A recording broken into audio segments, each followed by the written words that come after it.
Hello everyone, welcome to the video. इस video में हम देखने वाले हैं uniform civil code. Uniform civil code का रेफरेंस आपको 19वीं सेंचुरी में मिल जाएगा। पहली बार ब्रिटिश गवर्नमेंट ने एक रिपोर्ट सबमिट किया और इस रिपोर्ट में क्राइम, एविडेंस, कॉन्ट्रैक्ट जैसे लॉज में यूनिफॉर्मिटी लाने की बात कही गई थी और इस बात पे भी स्ट्रेस किया गया था कि हम किसी भी तरह से हिंदू या मुस्लिम पर्सनल लॉ के साथ में छेड़छाड़ नहीं करेंगे क्योंकि यहाँ बहुत ज़्यादा कॉम्प्लेक्सिटी और डिफरेंसेस था। वहीं 1941 में बी.एन. राय कमेटी फॉर्म की जाती है to codify the Hindu laws और बी.एन. राय कमेटी की रिकमेंडेशन के बेस्ड पे 1956 में हिंदू सक्सेशन एक्ट को अडॉप्ट भी किया जाता है। यूनिफॉर्म सिविल कोड आपको डीपीएसपी यानी directive principle of state policies में मिल जाएगा। डीपीएसपी को या डायरेक्टिव प्रिंसिपल को डॉक्टर अंबेडकर ने नोबल फीचर, फिलॉसफी और यहाँ तक कॉन्स्टिट्यूशन का आत्मा भी कहा है। डायरेक्टिव प्रिंसिपल को इंस्ट्रूमेंट ऑफ इंस्ट्रक्शन भी कहते हैं, मतलब लेजिस्लेटिव और जो एग्जीक्यूटिव बॉडीज होती हैं जब भी किसी लॉ को फ्रेम या एग्जीक्यूट करती हैं तो डीपीएसपी में दिए हुए निर्देशों का पालन करना होगा। Directive principle of state policies के आर्टिकल नंबर 44 में यूनिफॉर्म सिविल कोड का उल्लेख आपको मिल जाएगा, जिसमें ये बात साफ साफ कही गई है और इस बात पे स्ट्रेस भी डाला गया है कि throughout the country uniform civil code applicable, मतलब यूनिफॉर्म सिविल कोड यानी one law in one nation. Uniform civil code include करता है पर्सनल लॉज को। इसमें आपके मैरिजेस, डिवोर्स, इनहेरिटेंस और अडॉप्शन जैसे ये 4 कंपोनेंट्स आते हैं।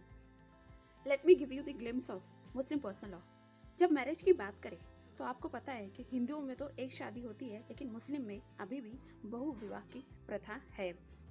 वहीं अगर आप डिवोर्स की बात करते हैं तो डिवोर्स में अगर आप जानते होंगे तो रिसेंटली गवर्नमेंट ने ट्रिपल तलाक को तो बैन किया है, बट इसके साथ ही आपने खुला के बारे में अगर सुना होगा, जिसे कि डिवोर्स कंपनसेशन कहते हैं। मुस्लिम पर्सनल लॉ के अकॉर्डिंग हस्बैंड चाहे तो उसे रिजेक्ट कर सकता है या एक्सेप्ट कर सकता है। और वहीं अडॉप्शन में मुस्लिम पर्सनल लॉज के अकॉर्डिंग मुस्लिम्स बच्चे अडॉप्ट नहीं कर सकते हैं।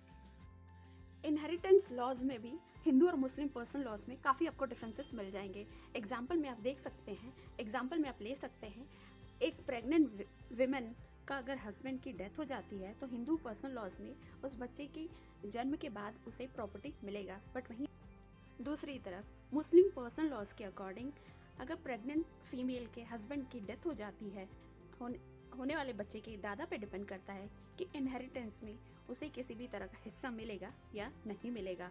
तो इस तरह के डिफरेंसेस को गवर्नमेंट चाहती है कि यहाँ पे यूनिफॉर्मिटी लेकर के आए, जिससे कि सभी को इक्वालिटी और जस्टिस मिल सके। आइए देखते हैं सुप्रीम कोर्ट का क्या स्टैंड है।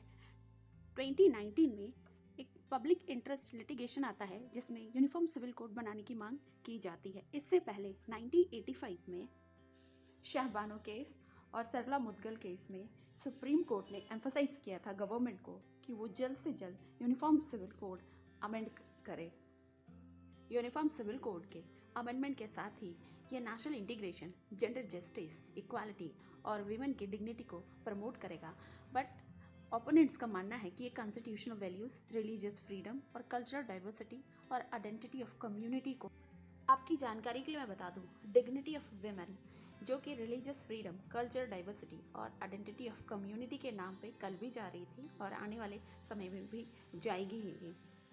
ये भी समझ में आ गया होगा कि यूनिफॉर्म सिविल कोड किसी भी तरह से आपके रिचुअल, कस्टम, प्रैक्टिसेस के साथ में छेड़छाड़ नहीं कर रही है। ये आर्टिकल 44 के अमेंडमेंट से विमेन चाहे किसी भी कम्युनिटी की हो, उनके राइट्स को उनको राइट्स, इक्वालिटी और उनको जस्टिस प्रोवाइड किया जा रहा है, जिससे कि उनकी डिग्निटी मेंटेन रहे।